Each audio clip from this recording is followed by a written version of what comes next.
pleased to say there's a newcomer to the show, and that is the one and only Jim Spann. Well, thank you very much. Jim, a great pleasure to see you. Our pleasure to be here. And it's your first time at the Munich Show. It really is. What an amazing show.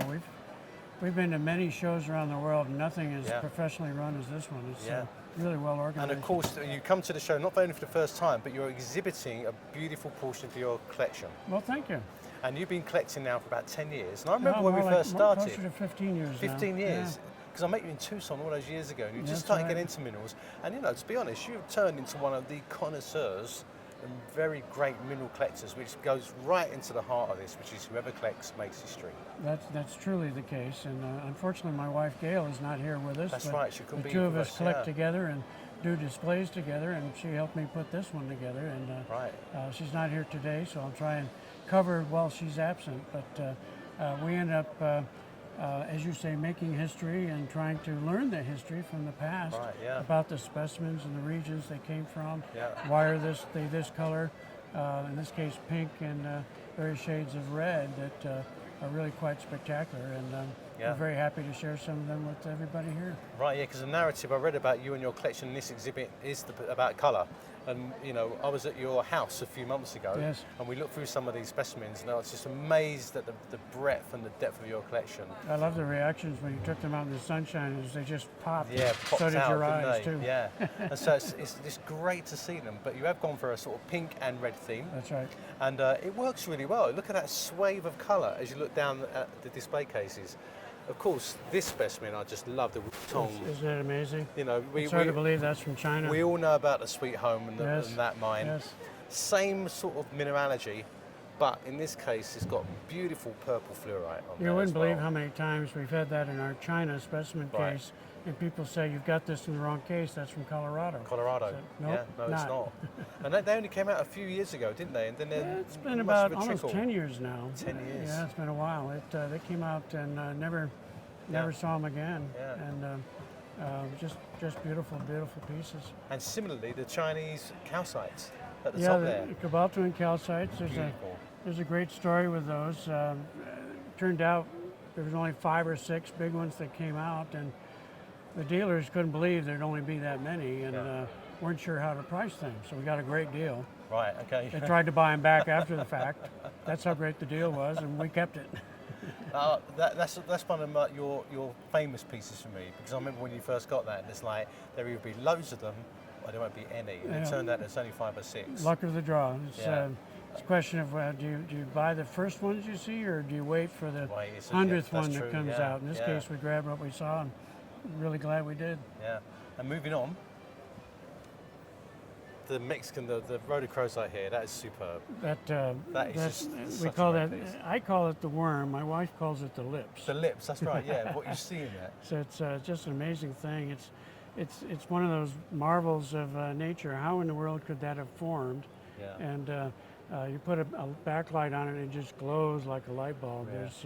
It's very translucent. We had that in the sunshine, didn't we? Yes. Just like we went raspberry red when it's backlight from the sun. Very much so. And it's an incredible piece. This manganese and adamite from Abuela in Mexico is extraordinary. Real happy to have that, and it's perfect lustrous all the way around. It's a true. And it's what I find great about this exhibition. You have such great pieces that sometimes you can miss them. So you walk past, you think, oh, there's a barite or something. It's got the same morphology, but then you look at the label and it says adamite. Wait a minute, what's that? And then it fits, and it's like, well, now it's beyond for the species. Exactly. Yeah. Charcas, lovely piece again.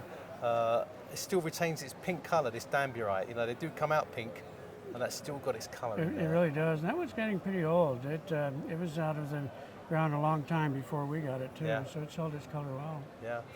And of course, this just sings. Welcome to Brazil. This pastel aquamarine, blue, pink pastel aquamarine. Look at the zone. You lose yourself within this specimen. Well, we have reversals here. We've got blue over pink on the bottom front one, and the pink over blue in the back. So they're a mix of the same species, but two different colors. And the Iruka mine's world famous for these type of morganite crystals. That's beautiful. And even the quartz is that's really quite a dark colour for the locality. And large as well. crystals. The rose quartz notorious for not having crystal faces at all. This one is really quite nice. Yeah, absolutely.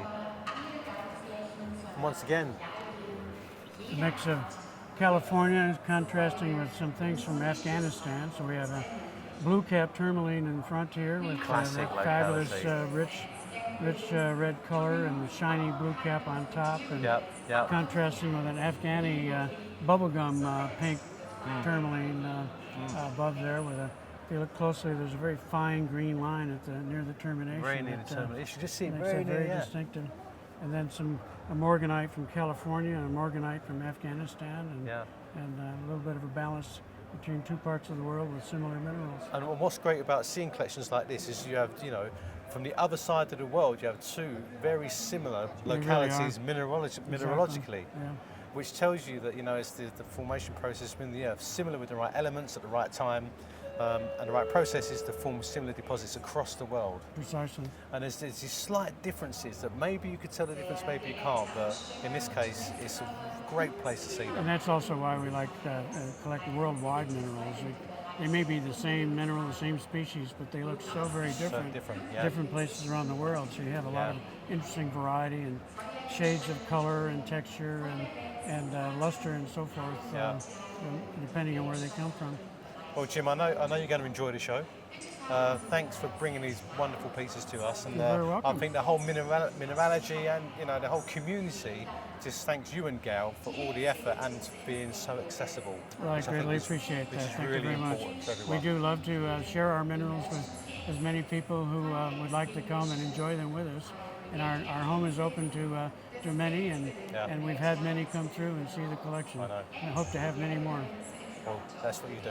Brilliant. Thank you. Thank you, mate. All the best. Thank you very much.